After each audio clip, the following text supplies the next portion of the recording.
말씀 보겠습니다. 창세기 27장 11절에서 19절 말씀.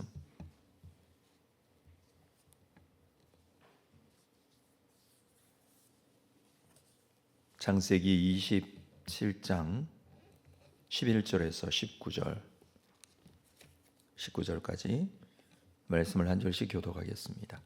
야곱이 그 어머니 리브가에게 이르되 내 형 에서는 털이 많은 사람이요 나는 매끈매끈한 사람인즉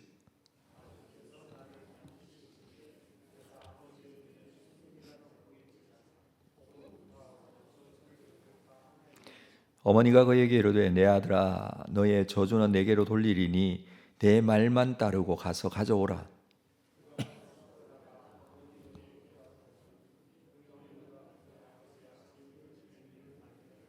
리브가가 집 안 자기에게 있는 그의 맏아들 에서의 좋은 의복을 가져다가 그의 작은 아들 야곱에게 입히고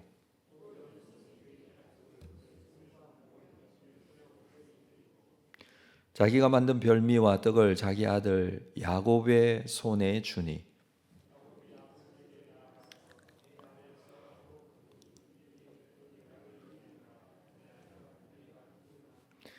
함께 읽습니다. 야곱이 아버지에게 대답하되 나는 아버지의 맏아들 에스로소이다. 아버지께서 내게 명하신 대로 내가 하였사오니 원하건대 일어나 앉아서 내가 사냥한 고기를 잡수시고 아버지 마음껏 내게 축복하소서. 아멘. 창세기 27장에서 1절에 보면 이삭이 늙어서 눈이 어두워 잘 볼 수 없게 되었다고 합니다. 이런 상황에서 이 이삭이 맏아들 에서를 불렀죠. 아버지가 늙어 언제 죽을지 모르니 너는 사냥을 해서 나를 위하여 별미를 만들어 가지고 와라. 내가 네게 축복하겠다.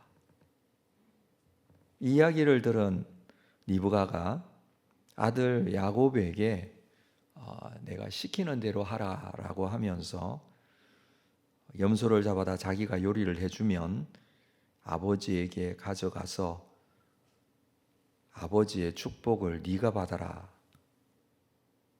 이렇게 지금 야곱과 의논을 하게 됩니다. 이때 이삭의 상태가 나이가 많고 눈이 어두워 잘 보지 못한다라고 했는데 아마 사람을 구분하기 힘든 정도의 상태라면 그의 시력이 상당히 좋지 않은 것으로 그렇게 보여집니다. 이것은 단순히 그냥 시력적으로 눈이 좋지 않다라는 의미라기보다는 영적으로 어두워져 있다라는 것을 지금 말하고자 하는 것이죠. 당시의 나이가 이 계산을 해보면 이삭의 나이가 137세쯤 되었습니다. 이삭이 죽게 되는 나이가 180세인데 아직까지 40년 넘게 살 날이 남아 있습니다. 그래서 눈이 어두웠다라는 것은 단순하게 어떤 육신적인 눈이 어두웠다라는 것보다는 영적으로 어두워진 것을 말하는 것인데 이때 야곱의 나이도 적지 않은 나이죠. 야곱은 77세의 나이입니다.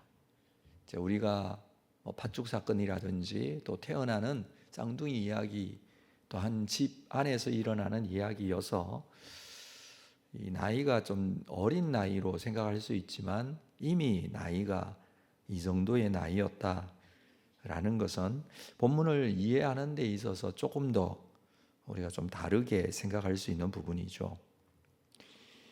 이때 하나님의 어떤 영적인 장자권 이것은 둘째 야곱을 통해서 이어지게 됩니다. 근데 이걸 이삭이 지금 모르고 있을까라는 생각이 듭니다.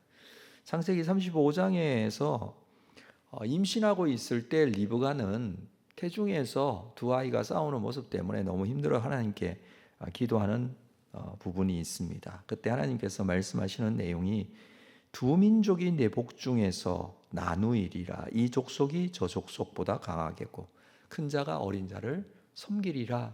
이 말씀을 이미 말씀을 하셨습니다. 물론 이삭도 이 사실을 알고 있습니다. 둘 중에 큰 자가 어린 자를 섬기게 될 것이다라는 영적인 이 장자권이 야곱을 통해서 이어진다는 것을 알고 있습니다. 하나님의 뜻은 에서가 아니라 야곱을 통해서 전해진다는 것이죠. 본인도 아버지 아브라함에게 주어졌던 이 영적인 축복이 이스마엘이 아니라 본인 자신인 이삭을 통해서 하나님의 약속이 이루어진다는 것을 누구보다도 잘 알고 있습니다. 또 이것이 야곱을 통해서 이어진다는 것을 본인 또한 알고 있습니다. 그렇지만 이삭은 에서를 세우려고 합니다. 이유는 간단하죠. 영적으로 어두워졌기 때문에. 영적으로 어두우면 하나님의 말씀에 대해서 그렇게 심각하지 않습니다. 그냥 쉽게 생각하고 자신의 의지와 판단과 생각으로 하려고 합니다. 에서가 더 마음에 들고 에서를 세우고 싶은 마음이 있었을 것입니다. 그래서 그는 평상시 생각하던 대로 평상시 육신적인 어떤 생각을 가지고 있을 때의 그 마음을 영적으로 어두워진 이때에 이 일을 하려고 하는 것이죠. 그렇지만 하나님의 뜻에 순종할 수 있는 그런 모습이 필요하죠. 우리가 만약에 본인이 영적으로 어두워진 것을 잘 깨닫지 못하거나 또는 돌아보지 못할 수도 있습니다. 어둡기 때문에 본인이 어두운 걸 아는 것은 그나마 다행이지만 그렇지 못할 때가 있죠. 그래서 판단력이 흐려지는데 그 판단력이 흐려진 것도 본인이 깨닫지 못하는 경우들이고 잘못 판단하는 경우들이 참 많습니다. 자, 그럴 때에 그래서 우리에게 필요한 것은 하나님의 뜻이고 하나님께서 주시는 말씀의 은혜가 우리에게 필요합니다. 그 말씀이 나에게 주어지는 말씀이 되어져야 한다는 것이죠. 자, 이때 상태의 어머니 리브가는 어떠합니까? 리브가는 남편과 장남 에서를 속이면서까지 지금 차남 야곱에게 장자의 축복을 옮기려고 그렇게 몸부림치듯이 그렇게 합니다. 물론 하나님께서 야곱을 통해서 하나님의 축복이 이어진다는 것을 리브가는 알고 있습니다. 그렇지만 이 리브가의 모습은 하나님의 뜻에 대한 순종보다는 야곱에 대한 편애 때문에 목표가 오르면 어떤 방법을 사용해도 좋다라는 생각, 그건 좋지 않은 생각입니다.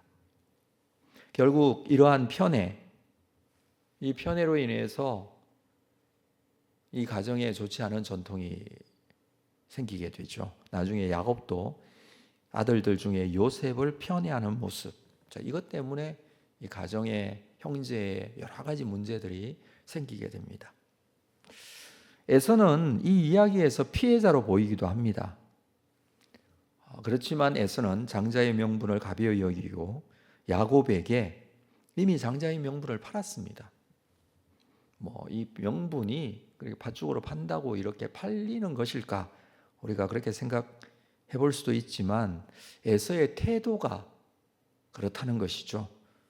뿐만 아니라 하나님의 뜻을 무시하는 모습, 이방 여자와 결혼하고 하나님이 원하시지 않는 가정을 꾸리고 결국 이런 여러 가지 모습은 이미 하나님께서 야곱을 통해서 그 축복이 이어진다라는 이런 말씀은 태어나기 전부터 있었던 말씀이었는데 이 말씀이 그대로 이루어져 가는 과정에서 하나님께서 야곱을 세우시는 그런 모습의 이유이기도 합니다. 야곱은 지금 이 방법이 좋지 못하다는 것을 과연 알고 있었을까? 본문을 보면서 그렇게 생각하게 됩니다. 정직하지 못한 방법으로 하나님의 복을 받겠다라고 생각하고 있죠. 그래서 어머니와 함께 지금 모사를 꾸미고 있는 것이죠. 오늘 본문 11절에 야곱이 그 어머니 리브가에게 이르되 내 형 에서는 털이 많은 사람이요 나는 매끈매끈한 사람인즉 아버지께서 나를 만지실진데 내가 아버지의 눈에 속이는 자로 보일지라 복은 고사하고 저주를 받을까. 이 일이 잘못되면 저주를 받을 것, 그것을 야곱은 알고 있습니다. 그래서 이 일이 잘못된 방법이다라는 것을 그는 알고 있죠. 13절 볼까요? 어머니가 그에게 이르되 내 아들아 너는 너의 저주를 내게로 돌리리니 내 말만 따르고 가서 가져오라. 리브가 자기가 만약에 아들에게 주어진 저주가 있다면 자기가 받겠다. 이게 대신 받는다고 받아지는 것일까? 그렇게 생각이 됩니다. 근데 그렇게 말해서라도 이 일을 진행하고 있다는 것이 문제라는 것이죠. 목표를 위해서라면 수단과 방법을 가리지 않고 무슨 일을 하든지 무슨 일이든지 지금 이 일을 진행하고자 합니다. 야곱은 리브가가 말한 대로 염소 2마리를 잡아왔습니다. 리브가는 이 짐승들로 이삭이 좋아하는 음식을 만들었습니다. 뿐만 아니라 에서의 옷 중에서 가장 좋은 옷을 꺼내서 야곱에게 입힙니다. 이삭을 속이기 위해서 이 에서의 옷까지 동원합니다. 야곱도 아들의 옷으로 인해서 아들들에게 속은 적이 있죠. 요셉의 옷을 가져와서 요셉이 죽었다고 아버지 야곱을 속이는 사건이 있었습니다. 자신이 한 대로 당하는 그 모습을 우리가 성경을 읽으면서 볼 수가 있죠. 리브가는 이 일에 염소고기뿐만 아니라 염소의 가죽도 또 동원합니다. 다시 말해서 할 수 있는 모든 수단과 방법. 이게 무슨 머리가 좋아서 그런 게 아니라, 여러분, 머리가 좋다면 정말 하나님의 뜻에 순종하고 정상적인 방법으로 살아가는 게 머리가 좋은 것이죠. 그냥 잔재주가 있어서 이거 하면 되고 저거 하면 되는 그런 어떤 수단 방법을 가리지 않고 사는 그런 행동의 모습은 결코 머리가 좋은 게 아닙니다. 그것은 똑똑한 것도 아니죠. 이 세상에 사는 어떤 삶의 이런 여러 가지 방법들을 쓰는 것이 그것이 정말 머리가 좋거나 똑똑한 것이 아니라 어리석은 것입니다. 지금 그 어리석은 방법을 그대로 사용하고 있다는 것이죠. 이렇게 해서라도 축복을 받고 싶은 이유, 우리가 그것을 좀 생각해 볼 필요는 있습니다. 당시 아버지가 제사장적 역할을 하고 있었습니다. 율법 시대 이후에는 이제 레위 지파에서 제사장직을 감당하는 이 제사장이 있었죠. 그러나 이 족장 시대에는 족장이 가지고 있는 굉장히 중요한 권한들이 있는데 그 중에 하나가 제사장직입니다. 제사장직을 아버지가 혹은 족장이 맡습니다. 아버지는 제사장으로서의 하나님의 권위를 가지고 집안의 모든 종교적인 일을 집행했을 뿐만 아니라 이 이삭처럼 축복해 주는 일, 이것도 했습니다. 다시 말해서 아버지의 축복은 곧 하나님의 축복으로 여겨졌습니다. 뿐만 아니라 저주하면 하나님의 저주로 여겨졌습니다. 그렇기 때문에 리브가도 자기가 좋아하는 아들 야곱에게, 야곱 또한 팥죽을 동원해서라든지 에서의 옷이라든지 염소의 가죽이라든지 여러 것들을 사용해서라도 어떻게 해서든지 속이면서 그렇게 이것을 얻고자 하죠. 그렇지만 이러한 행동들은 그렇게 좋은 행동들이 아니라는 것을 우리가 오늘 본문에서 보게 됩니다. 마지막 19절을 볼까요? 야곱이 아버지에게 대답하되 나는 아버지의 맏아들이로소이다. 에서에게 이렇게 말합니다. 거짓이죠. 아버지께서 내게 명한 대로 내가 하였사오니 이것도 거짓이죠. 원하건대 일어나 앉아서 내가 사냥한 고기를 잡수시고 이것도 거짓이죠. 아버지 마음껏 내게 축복하소서. 이것 때문에 거짓을 말하고 있습니다. 나에게 축복해 달라고 합니다. 거짓은 또 다른 거짓을 말하게 됩니다. 이게 죄의 속성입니다. 결코 하나님께서 원하시는 것이 아니죠. 자, 중요한 것은 이런 야곱을 하나님께서 변화시켜 갑니다. 정상적인 모습이 아닌데 하나님께서는 여러 가지 상황들 속에서 변화된 야곱, 결국에 그가 마지막 하나님의 은혜를 고백할 수밖에 없었던, 또 하나님의 뜻과 방법으로 순종할 수밖에 없었던 삶을 살게 되는 브엘세바에서의 사건, 브니엘에서의 사건, 또 뿐만 아니라 애굽까지 내려가서 그렇게 하는 말씀을 통해서 우리는 야곱이 변해가는 그런 모습들을 보게 됩니다. 우리가 우리의 일상생활 속에서 과연 신앙적인 이유 때문에 또는 이 믿음 생활하는 것 때문에 이것을 정당화하기 위해서 좋지 않은 방법을 사용하는 것, 이런 모습들은 우리가 과연 우리의 일상생활 속에서 꼭 필요한 것인가, 이 말씀을 통해서 우리가 돌아보게 됩니다. 종교적인 또 신앙적인 이 것들을 통해서 아주 폭력적인 모습으로 나타나게 되는 그리스도인들이 가끔 있습니다. 하나님의 뜻이면, 하나님께서 주시는 복이면 어떤 행동이든지 어떤 모습이든지 괜찮다라고 생각을 하고 그것을 폭력적인 모습으로 행동해 버리는 그런 것들이 종종 있게 되죠. 오늘 지금 이 야곱과 리브가의 모습이 그런 모습이라고 여겨집니다. 결코 하나님께서 기뻐하시는 모습은 전혀 되지 않습니다. 이런 야곱도 하나님께서 축복하신 것이 아니라 이런 야곱도 하나님께서 변화시키시고 온전하게 만들어 가신다는 것이죠. 우리에게 정말 하나님을 속이거나 또는 사람들을 속이거나 좋지 못한 그런 방법들을 통해서 거짓을 말한다든지 또는 사람들에게 신앙적인 폭력의 어떤 모습들을 보인다든지, 이런 것들은 우리 자신을 잘 돌아보면서 하나님께서 기뻐하시는 뜻대로 또 말씀의 기준을 가지고 하나님께 온전하게 잘 세워지는 것, 그리고 그 모습대로 행동하는 것이 우리에게 필요합니다. 이삭은 영적으로 눈이 어두워서 이런 모습들을 가지고 있었지만 지금 리브가도 야곱도 또 에서도 영적으로 어두워져 있습니다. 우리가 이 사실을 기억하고 우리에게 돌아보면서 우리 자신도 어떤 모습으로 지금 신앙적인 모습, 믿음의 생활을 하고 있는지 점검하고 확인하고 하나님의 기뻐하시는 뜻대로 오늘 하루 믿음 가운데 잘 세워질 수 있도록 주님 앞에 기도하고 나아가는 여러분들 되시기를 주님의 이름으로 축복합니다. 기도하겠습니다. 거룩하신 아버지 하나님, 우리의 모습이 어떠한지 돌아보기를 원합니다.